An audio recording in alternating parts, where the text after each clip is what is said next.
I think it's safe to say that we live in interesting times, particularly when we think about advances in science and technology. There are these incredible breakthroughs that are taking place in biotechnology that are both a blessing and at times seem to be a curse, because they really begin to raise questions about the value and the dignity and the sanctity of human life, and raise questions as what does it actually mean to be a human being, and who or what should be afforded human rights.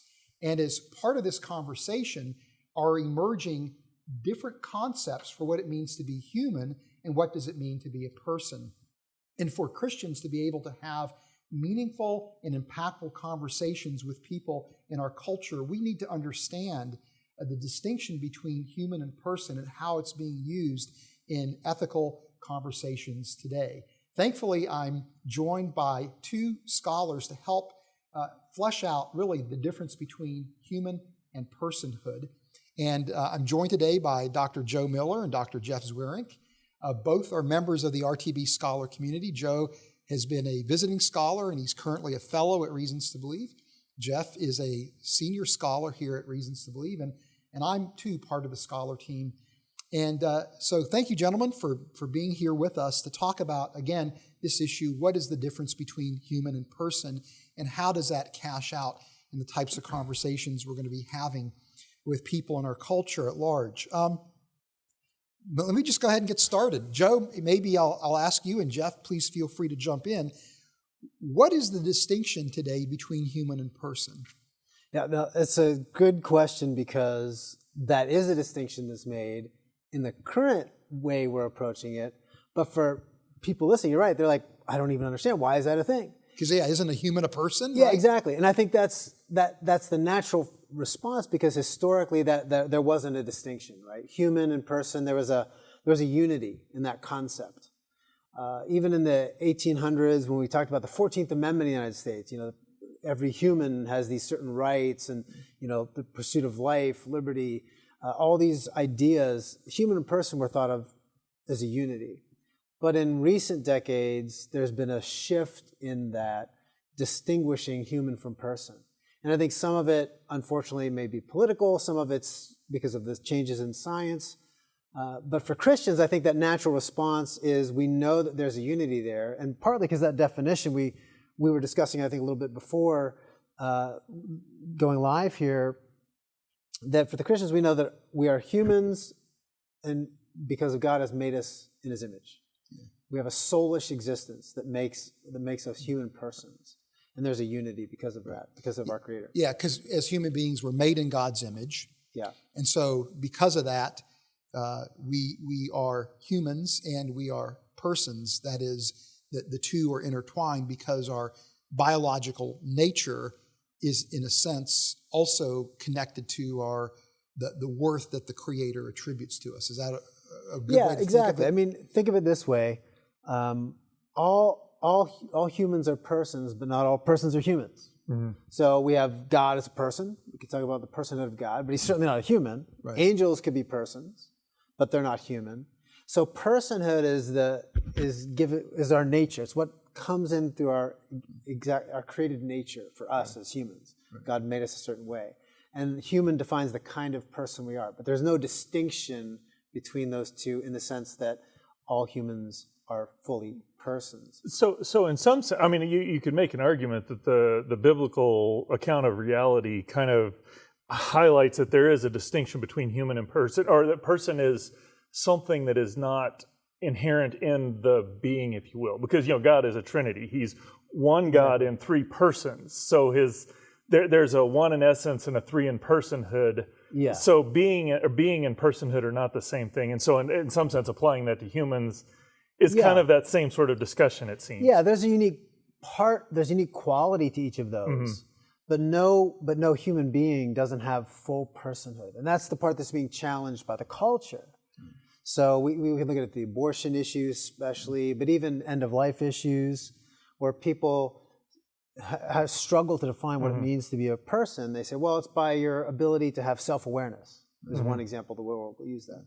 So they use a naturalistic thing. Well, you have to have certain cognitive powers, or your ability to have relationships with other people. Those are things that define what it means to be a person. Well, if you can't have full cognitive powers or full relationship, then they say, well, you lack some quality of personhood, and therefore you don't have the same value. Right. And that's what happens in the culture. So that would allow you to be a human but not a person in that way of looking at it. Whereas from a Christian view, it would be persons can be different, but every human is a person. Exactly. This is kind of taking it, saying just because you're a human doesn't mean you're a person as well. Yeah, for the Christian, that's the key, is that so I could have some sort of debilitating injury. I could have a traumatic brain injury. My cognitive powers could be declined.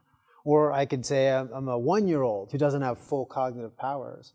But that doesn't make me less of a human or less of a person, because my soulish existence, God made me in his image, and I don't have to have these manifested qualities to be a person. So I mean, let me just take a moment just to kind of encapsulate some of the points that are being made here, and then we can press forward.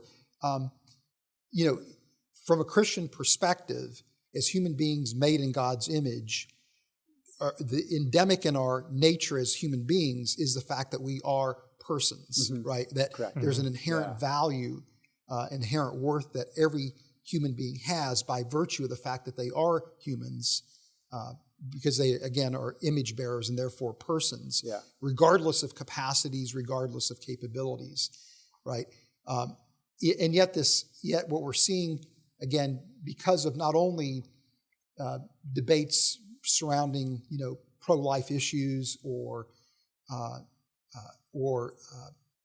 things like issues, end-of-life issues. Thank you. But we also are seeing advances in technology that are really, kind of bringing this concept of the distinction between human and persons to bear. So, for example, Jeff, you're interested in AI systems, and so there are people who are arguing that if AI systems become complex enough, they're going to develop a sense of self-awareness or a type of sentience, and so therefore they should be afforded the personhood and be granted the same rights that a human person would be granted. Or there are people that are doing work in animal behavioral studies, right? Saying, well, animals seem to show these antecedents of capacities that humans have, so should we be granting rights to the great apes or to cetaceans, whales and dolphins that are extremely intelligent animals, right? Or, we're now doing things in synthetic biology where we're trying to create artificial non-natural life forms, and that includes enhancing the cognitive abilities of laboratory animals through human-animal chimeras and things like that. So the argument is that these maybe should be given the status of personhood. So this issue is really becoming a very important distinction, right? Because of scientific advance, because of, again, ethical issues that are arising out of scientific advance, let alone, again, issues about, what's happening in our culture and our society, right? Well, and you think this may be kind of a distant, or dealing with the animals, but not too in the very recent past, within the last few weeks of when we're recording this, there was a claim that there's this sentient AI, and you read the transcript of what all's going on with this AI, and granted, this is all in a computer and all programming, but this thing is talking about having feelings and recognize the difference between a feeling and an emotion, and having a fear of being turned off because that's dying. All sorts of things where it's aware of what it is and what it's designed to do. And you read that and you say, hey, that sounds a lot like a person would talk. And so this isn't some esoteric thing that we're just dealing with, animal rights or whatever. This is, we need to have this conversation so that we understand what's going on. Yeah. That's the issues of the law, that who's going to be protected and who's going to not be protected. That's what it comes down to, right? So if our awareness about this issue is so important, because it comes to issues, the obvious one, the abortion issue, is a big illustration of this point. If you look at 100 years ago, when Darwinian sort of materialism was ruling the day, and they said, well, a child in the womb is not really a child. They're maybe recapitulating evolutionary stages, or we had all these ideas that, well, that's not a full human being. They become human. Well, now science has pretty much closed the door to that argument, And even pro-choice people would say, oh, well, of course it's human, but that's not the issue. They don't have, their distinction is we still need, women have the right to choose because while it's a human inside of them, it's not a person.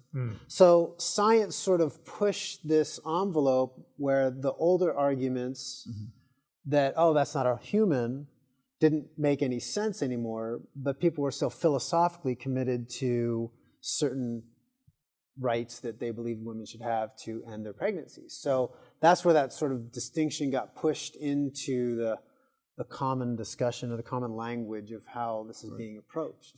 Is it? I mean, it seems like you could make an argument there that as the science kind of showed, yeah, everybody's human, you know, you could make a kind of more malicious or a purposefully obnoxious argument that no one would ever do that. No, make a not perfectly at all, obnoxious not at all. argument. But you know, where okay, so the science is showing this. Well, we can't argue it's not human. We need to find a way to justify this. So now we're going to talk about humans and persons being different things. And so it shifts the conversation out to a much more difficult conversation where the science can't weigh in. You know, almost like it's like we're trying to avoid it. Is that what's going on, or is it more complicated than that? Well, I mean, we're humans, and so it does tend to be more complicated than anything we can figure out. But I don't think we want to assume that there's an intentional malice there. I think it's what happens naturally when you divorce your perception of reality from a God who created, right? So if there is no God, and if it's all is nature, and there's just the material world we live in, if you're stuck in that worldview, it doesn't matter biologically. You say, okay, well, so what? We're human now, but what we're talking about is the qualities. Because all along it was about capacities, right? Even when they said, well, you could go back to the 1800s when people said that African Americans weren't fully human. Therefore, they didn't have rights to be protected. So slavery was just, right? There's all kinds of people that found ways to dehumanize others so that they could reach some sort of end. But it made sense within their worldview. To say, oh, well, they thought it was normal to think that way. And so just because science showed, okay, there's biological human, there's still a perception from a worldview that, well, but they don't have capacities to be exactly like I am. And then we somehow divide that into tribalist groups, whether it be for racial things or ethnic things or men versus women or unborn or elderly. We have ways of sort of dehumanizing the other. And so I think that's the terminology shifted, but the argument, the fundamental debate is still really the same as who counts and who doesn't. Yeah. Well, I mean, it seems to me that, you know, part of it is, I think, scientific advance that's taking place. You know, where, again, as we think about the prospects of creating AI systems that are going to, in effect, pass the Turing test, right? You know, is that entity actually a person? Does it have self-awareness, right? Should we maybe define the Turing test real quick? Well, it's essentially Turing's way to show if an AI system or a computer system would have developed essentially the same capabilities as we would have as human beings. So evaluating certain set of criteria. Well, or it would actually be that when you engage it in a conversation, you couldn't tell the difference between it and a person, which was essentially what Jeff was describing just a few minutes ago, right? Perfect. Yeah. So, you know, as we really begin to understand more about animal behavior, again, it begins to raise questions, I think natural questions. These creatures really seem to be a lot more like us, right, than we maybe initially thought. They're not just these brutes, but there's something about them where there's an intelligence, there's an emotional capacity. Should they be granted, the same kind of rights? Should they be granted the same kind of dignity? Or if you think about, to your point, Joe, about hey, we're looking at a different worldview, a secular worldview. Well, I think even in a secular worldview, we all recognize that there's some kind of value that human beings have that we want to protect. Yeah, we just don't know when it happens. Right, and so how do you justify, ethically granting, human beings value? Well, you introduce this concept of personhood, right? Yeah. And so, but then there are— That's a good observation. Then there's a fallout, or there are consequences, which means that, wow, if we're granting certain individuals personhood and rights, does it mean that maybe other entities don't qualify as persons? And therefore, you're spot on in the challenge. Right. Yeah. So and then maybe people that are, looking at it from a pro-choice position realize that this is something they can appropriate to argue for their case. So to me, I think it's a complex interplay of a number of factors that are converging that really are motivating this distinction. Yeah, I think it is for, say, the non-Christian who's engaging in this, they're looking for ways, they see that, okay, things have value. I want to protect animals, or I want to protect people, or I don't want to live in a world of discrimination. And they're trying to find a framework to make sure that they can somehow enforce protections along some lines. So, but for the Christian, the good part is we don't have to create a set of criteria for that, because we have the assurance from God's Word that for humans, we're all created in the image of God, therefore we all have this inherent value. But even for animals, see, we don't have to make them persons to have a reason to protect the animals from abuse. Right. So for the world, though, if personhood is the only thing that gives value, then they have to make the animal a person, or they have to make the AI a person, because that is them the standard. But for us, we don't need that, because we say, okay, God created us to care for the world, to care for the animals, to care for those things. So they don't have to be persons for me to say, animals have a lot of emotions and feelings and cognitive awareness. That doesn't make them human. It doesn't even necessarily make them persons. But I can still protect them and their rights to not be abused or mistreated in some way, because God has ordained it and given me a command to care for them. That's fascinating. I've become more and more aware of how your worldview really does impact how you do things, because and what I've recognized is that we can make a really strong case that for a lot of the things that we value, you really want Christianity to be true, just for the reason you're describing. If there's just this kind of nature does what it does and the best and the strongest survive, then how do you value something? Well, in Christianity, the worldview dictates it, if you will, or it provides it very naturally and in a way that aligns with what we think is valuable most of the time. Yeah. Not every other worldview does, and exactly how you adopt those worldviews and what we do is going to have a dramatic impact on how we do things in our society as well. Yeah. So from a Christian worldview perspective, we would say every human being bears God's image, therefore every human being is a person. And in a sense, we're created as image bearers, but we also are image bearers because all human beings are in Adam, right? Yeah. Right, because if you look at Genesis 5, as Adam is producing his line, everyone that's in Adam is an image bearer, right? Yeah. And so for a Christian, there's not a functionality criterion, for what does it mean to be a person. It's just, as a human being, you are a person. Again, theologically, because we are image bearers, because we all are in Adam. But this is what we're talking about. People have an awareness that, man, I should value this other person, but I see them not being valued. But they don't have a worldview that gives them a foundation to say objectively, you should value them too. Like I was having a conversation with a young college gal, and she was talking about her roommate who was being sort of taken advantage of and not physically abused necessarily, but not treated well by her boyfriend. And this girlfriend, I said, well, say to her, ask her, do you think you deserve to be treated better? She'll say yes. Well, do you think there's a framework that says your boyfriend should treat you better? See, believing we should be treated well versus also believing there's a reason why others must also treat us well is a difference. Because that has to transcend beyond my feelings about myself. There has to be something outside of me that says, yes, I deserve to be treated better, not just that I want to be treated better.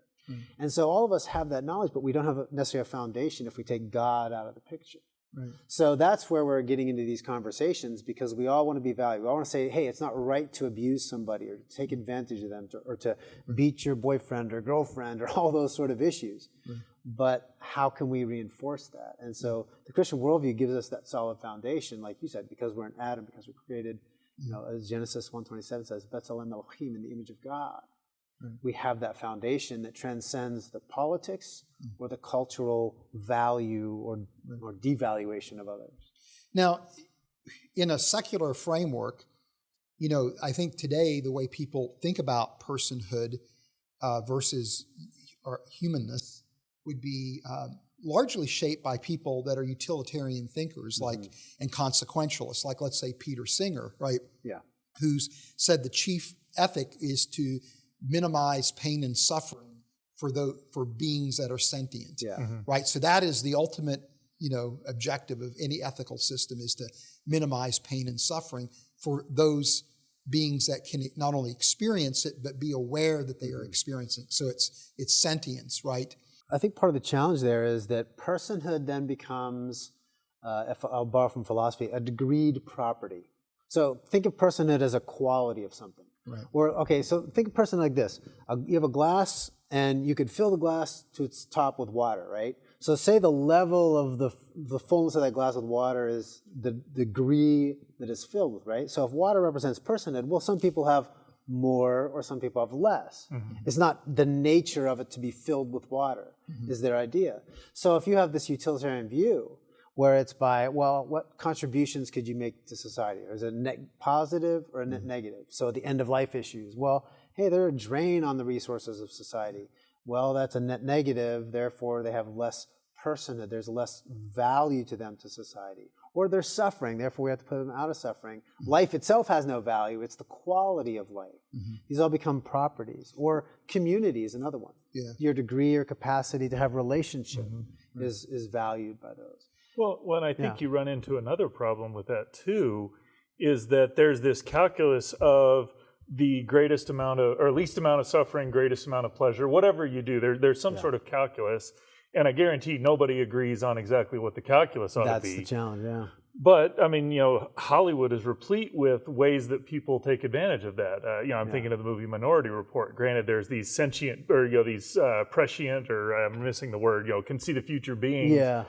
But, just imagine you say, well, I can scientifically show that people with these genetic markers are predisposed towards abuse, whatever.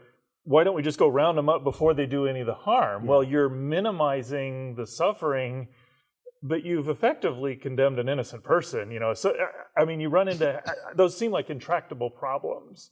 If that's the mechanism by which you're evaluating. If you don't have a transcendent way of saying this is a human person with full rights, full dignity, regardless of maybe they are a criminal, maybe they've done bad stuff. That doesn't make him less human. Maybe makes him a bad human, but not less human. But it's interesting, like in Peter Singer's ethic, he would argue that infanticide should be permitted. Yeah, I think it's up to age 2 or 4. Something like that, because he argues that even up to that point, they're not truly self-aware, right? Whereas he would argue that a whale or a dolphin should probably be granted, or a great ape should be granted more rights than a human infant. Exactly, because they're human but not persons. Because of that, the sentience is what gives them the right, gives them they should be afforded dignity and protection because of that self-awareness. So there's more, effectively what he's saying is there's more personhood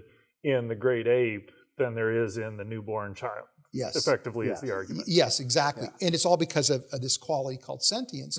But part of my problem as a scientist is, number one, what do you exactly mean by sentience? I'm not sure anybody can produce a robust definition. That troubles me. But then even if you could, how do you measure it? And how do I know, Jeff, that you have sentience and Joe doesn't, right, for example? Who becomes the arbiter of how do I know that, right? It's you're quantifying it, you're creating a calculus, as you said, Jeff, but who measures it? How do you measure it, right? There's no sentient meter, right? Well, and how do we avoid fooling ourselves, or keep from fooling ourselves? I'll go back to the AI that I was talking about. And you read this, and it's like it's answering those questions just the way you would expect a human to answer those questions. It's talking about pains and fears and anxieties, and is there a God, and can I interpret, all sorts of things that we would put in the sentient category. But you also look at the way we design AIs, and with a little bit of background, what you realize is this AI is just mimicking human behavior very well. So how do we know whether something's just mimicking human behavior or whether it's actually sentient, if you will? So it's a really scientifically challenging question. Well, I mean, in compounding this is our quality of, or our capacity to anthropomorphize, or a tendency to anthropomorphize. Because as human beings, we have something called a theory of mind, a quality called theory of mind, where we recognize that others like us have minds like we have. Right. And we can anticipate what they're thinking and what they're feeling, right? And so we have this ability to project,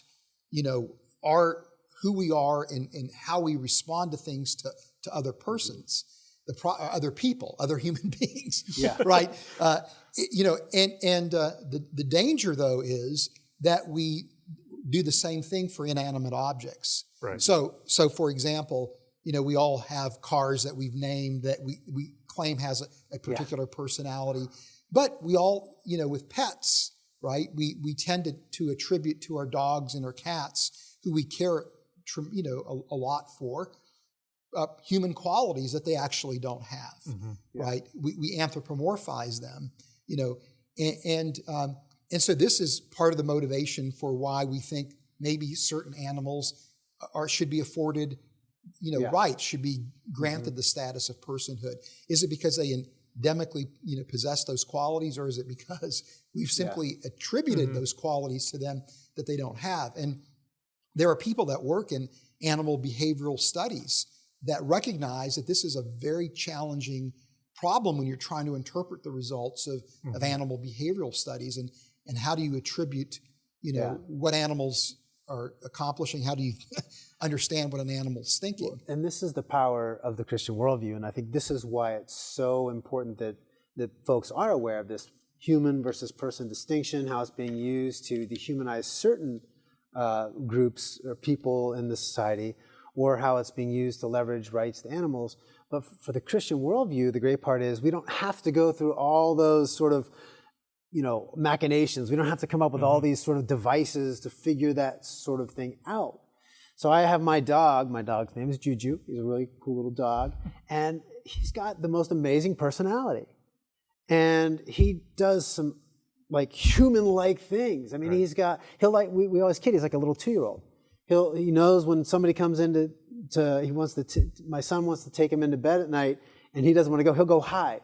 Because he knows, this is where I don't want to go. And he's hiding specifically because he doesn't want him to take him in, right? Or he knows he got into the toy box that he has and he wants a certain toy. And I pull out all the toys. He doesn't want that one. He wants a very specific one. He has intent. He has this awareness of certain things. But I don't have to make him a person or a human to know that he's valuable and I want to protect him from being harmed. Because God said that I, as a human, was created in God's image and was given sovereignty over his creation and to be a caretaker for the world and all the animals on the earth and those sort of things that are in it. So I don't have to say he's a human. I can say he's an animal with amazing personality, and I can still protect him and love him for what he is, an animal. And that's not degrading what he is. I don't have to elevate him to something else to give him value. And so we don't have to have that struggle as Christians and all those philosophical nuances and crazy things. We can say, look, every human is created in the image of God. They're glorious and wonderful and sacred. I need to protect them. Every animal is amazing because it's created by God with a certain wonder and glory. And I'm going to protect that animal. And the secular worldview doesn't have that opportunity. So they have to create all these standards. But as we've said, those standards become squishy. It's a very technical term there, but they become hard to pinpoint. And then eventually, with the wrong people in charge, certain people are dehumanized, or certain animals can be abused, and those sorts of things happen. Well, that makes a lot more sense, because I know, in past discussions we've talked about people wanting to grant rights to rivers and stuff like that. If the only mechanism you have for granting value is personhood, that makes a lot of sense, even though it's almost ludicrous, or it seems ridiculous at the same time. And I love what you said about the Christian worldview. It's like it allows you to imbue value on things, not because they're person, because that's not the only form of value you have. We want to take care of creation because God has put us in charge. We want the river to be clean because it works properly that way, Yes. not because it's a person. We have so a we have moral other tools. obligation right. from God. Yeah. Well, that's a very powerful way. I mean, I always wondered how you got there, but that makes a lot of sense to me. So.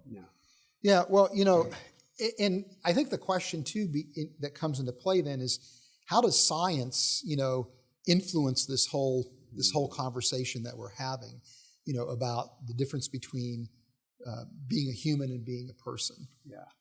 I think the important distinction that we can make is that science can give us good ways of discovering our being, our nature as human persons, but not a good way of defining it.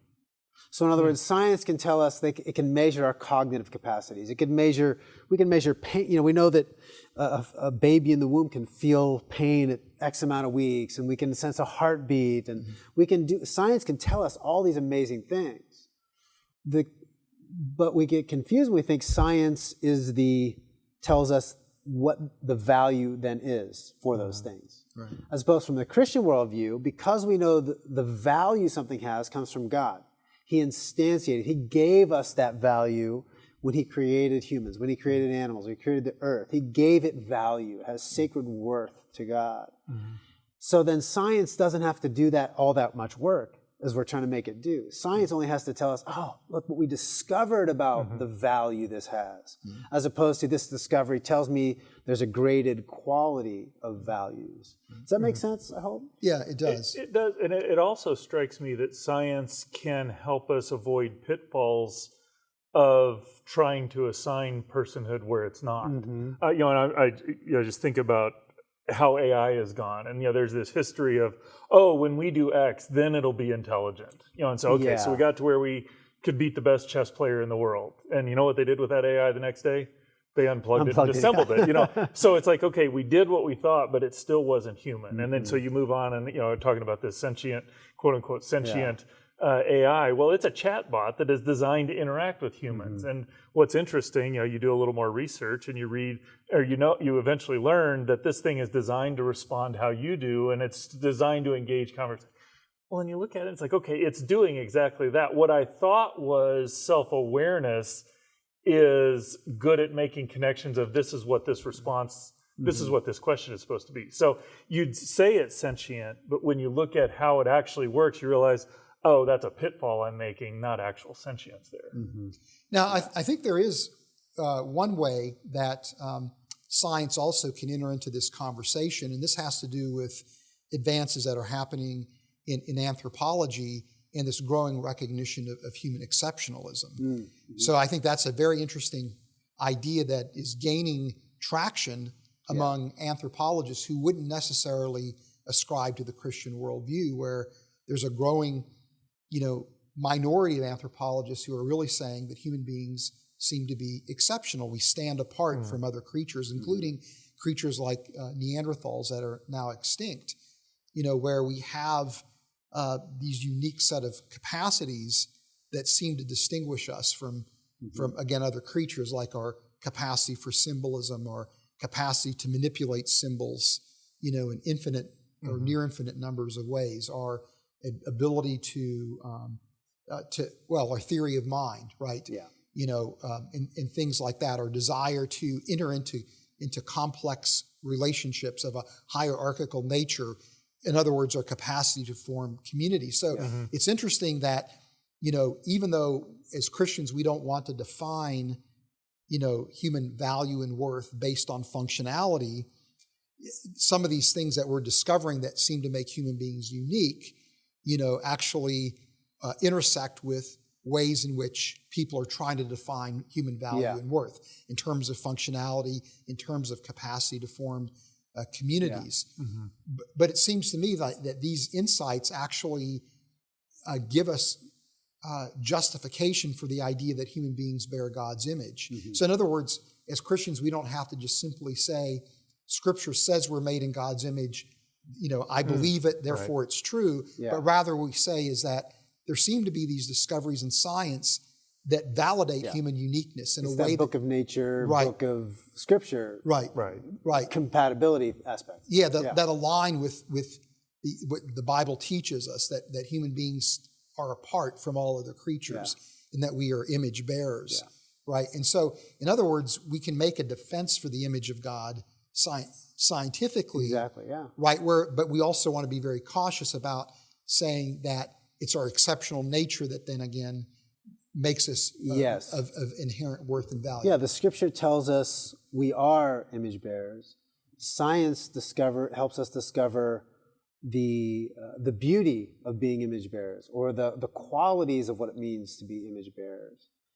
And so the two work together. But if you take away the scripture that tells us we are, Right. all you're left with is the discovery of, oh, there's exceptionalism.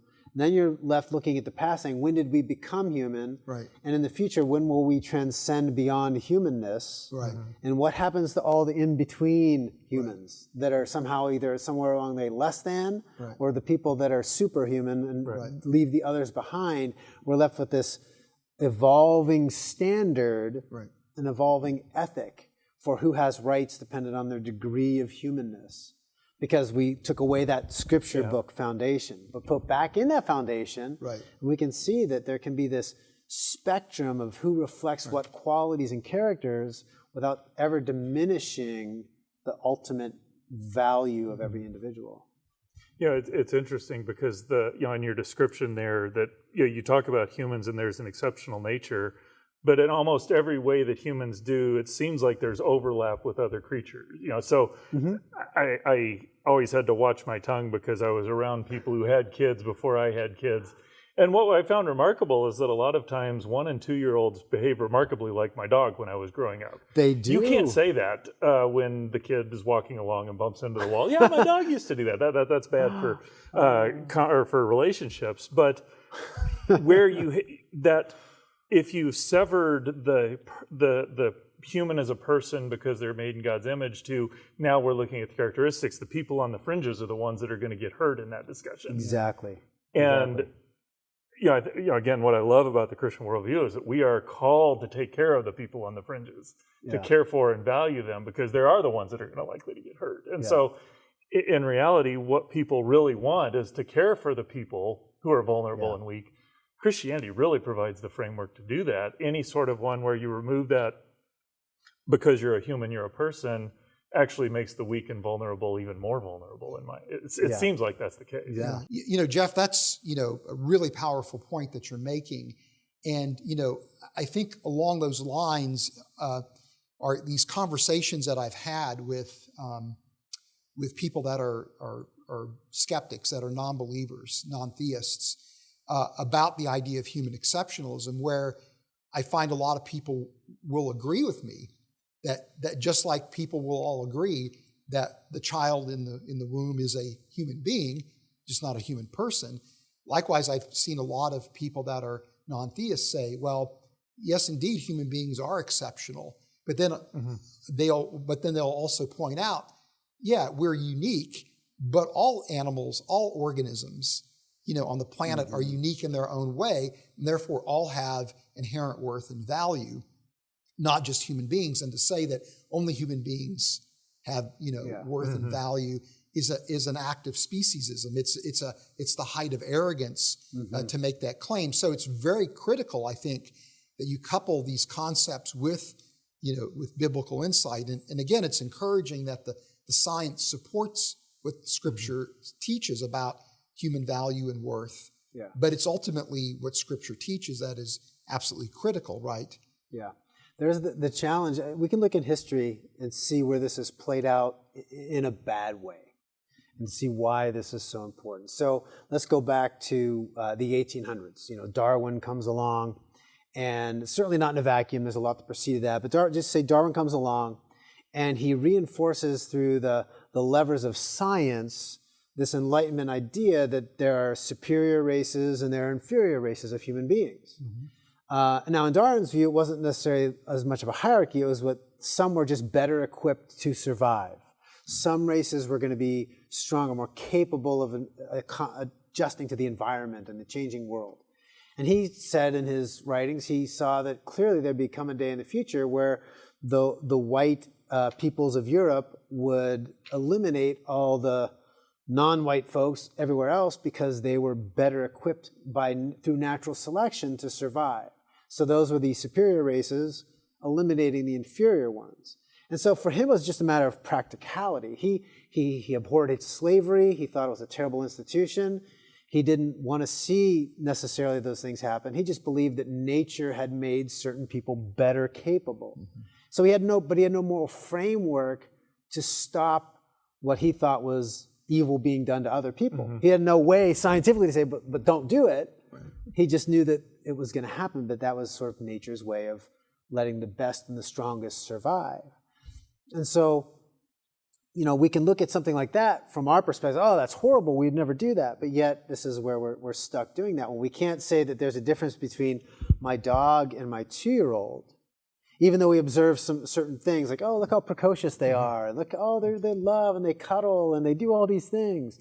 But when we take these qualities and can't distinguish them based on observation, then we are forced to put things in a hierarchy of some kind. It's just a natural way of doing it. I mean, that's the danger. Practically speaking, you look at the outcome of that, and you had the Holocaust in Germany, which Hitler was saying, we're the better race. These are they may be humans, but they're not people. Yeah, they're subhuman, not capable in some way. Or you look at slavery in the United States. I mean, slaves are like 2/3 or 3/5 of a person. I mean, we're basically playing that same sort of game as when I can't think of a scenario where we've separated human from person and it's worked out well for people. Yeah. For all people. I mean, some people have benefited and some people have been horribly abused because of it. Yeah, well, the 3/5 compromise is a little different. We won't go into that sort of history. It wasn't used as individuals were 3/5 of a person at that time. It was more just, count only 3 of every 5. Otherwise, the North was afraid they were going to get voted out and slavery would become legal everywhere. But no, fair point. But that aside, the details of that aside, you're right, though. Ultimately, what happens, though, is people say, what's the criteria that I can dehumanize them? Right. Yeah. That's ostensibly where you can find tons of examples of where that does happen. And so, in fact, I'd love to know if there's anywhere in human history where that's been to the benefit of humanity as opposed to just marginalizing a certain group of people. Yeah, well, and that's the thing is, so when we recognize that this human versus person distinction today, the language is different, but ultimately the discussion is really the same. People have always found some way to tribalize, to treat somebody else as other. The Greeks, everyone else was barbarians. It was based on they didn't speak the right language. They didn't come geographically from the right place. It wasn't based on any racial concept of skin color or anything like that. They didn't have that concept, but they still found a way to discriminate against other people. We'll always find a way because sin is in our heart.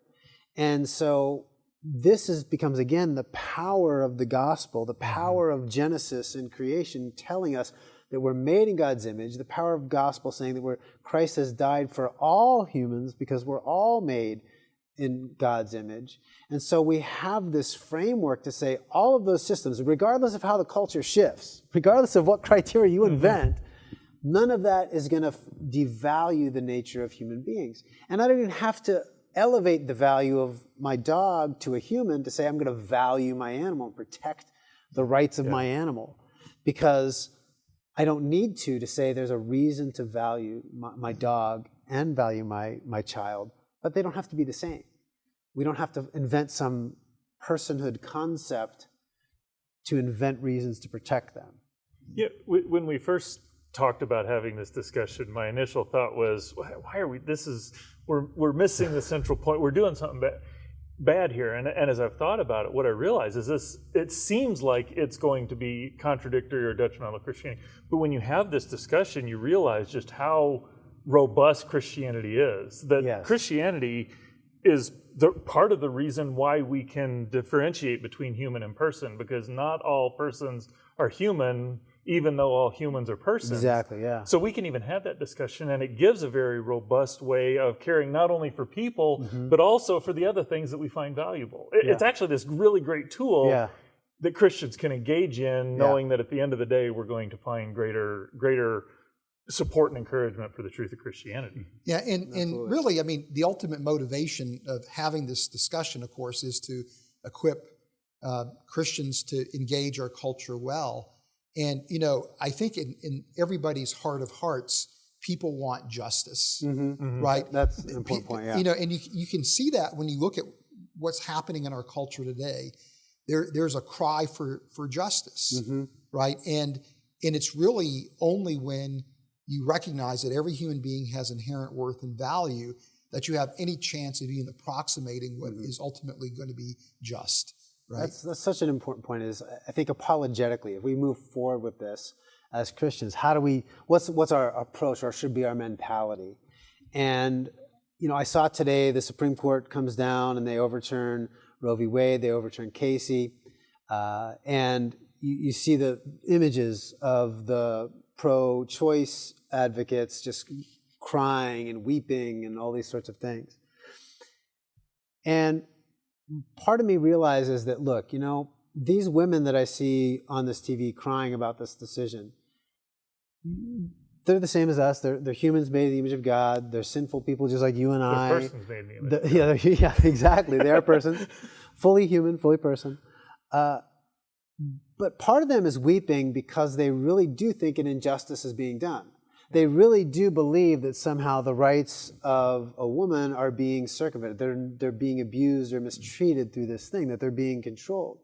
So their natural instinct that I think was put in them by God to want to protect women, that wants to protect their right, that's a good instinct that they have. So I think that there's a common ground when we have these conversations, not the battles that take place on TV, but the conversations we have. There's a good starting point that we should say to them, look, I'm so glad you want to care for women. I'm so glad you're concerned about women being protected and valued in the society, because we can look at times when they weren't and how laws harm people. That's a great starting point. But I think we have to go from that starting point of wanting to see justice, wanting to see people loved and cared for, and then seeing how the distinction that's being made between human and person has just led them down a wrong path to misunderstand the way to protect women is also the way to protect the unborn child. The way to protect women and children is also the way to protect animals. We have a way of doing that gets to the core of their passions, and we can help them achieve that.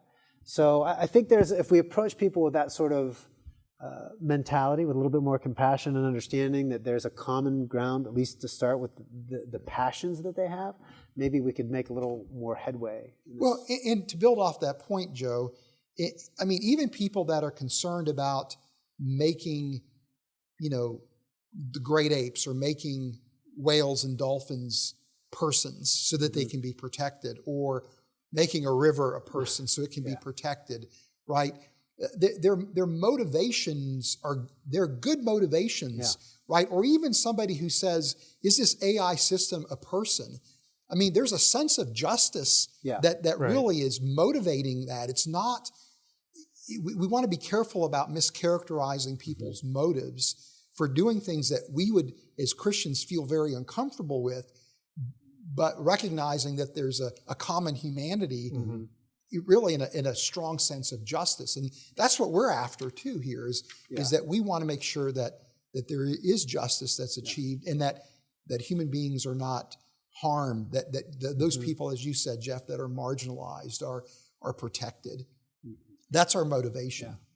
Well, and just to kind of maybe say what you said in a little bit different way, or at least what it triggered as I was thinking about it, is that for someone who, in the situation you characterize, giving their worldview, what they're doing makes sense if they're pursuing justice. So it's not an issue of, they're being irrational, they're malicious, they're the enemy.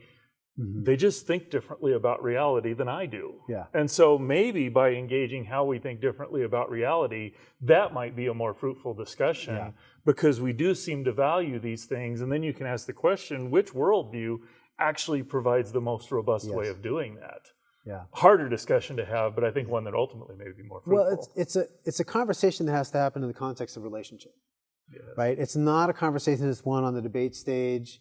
It's not really necessarily even one in a classroom, or even through this format here, right? That's not going to win that person over. But what it is there's a lot of people listening to this conversation. There's a lot of people that will have friends and family who they're struggling to have these conversations with, and they'll have some inroads if they can approach it with this mentality to open up the door to conversation. So if I say, we'll take the issue of race. We're jumping on a lot of issues, but just trying to illustrate these points. So take the issue of race. And I say to somebody, racism is wrong. Okay, and if that's your position, and just asking, well, why do you believe that? Mm-hmm. Let them give the reasons why. He said, should somebody in another country believe that? Right? Yeah. Is it wrong for somebody else in another country to have a racist view? How do you know it's wrong for them? So if all they're making is a political statement that they want laws to be changed to protect people, what happens in a different country with a different set of laws? Right. Does your value for justice not transcend the politics of the moment? And most people say, yeah, I don't want to just have a law changed. I want the world to be changed. Right. Great. Now, what are you going to ground your belief in that will transcend U.S. politics? What transcends the politics of the moment that it's going to be wrong to, be racist 100 years from now? Mm-hmm. Well, that's what the Christian worldview provides, is the foundation that says, regardless of whether the politics is with me or against me, I can still stand for these issues of justice because I have a foundation that transcends the cultural moment. And that's what we have, knowing that, again, every human is a person, is that we have that foundation to transcend the politics of the moment. Well, this has been a great conversation. Thank you, Joe. Thank you, Jeff.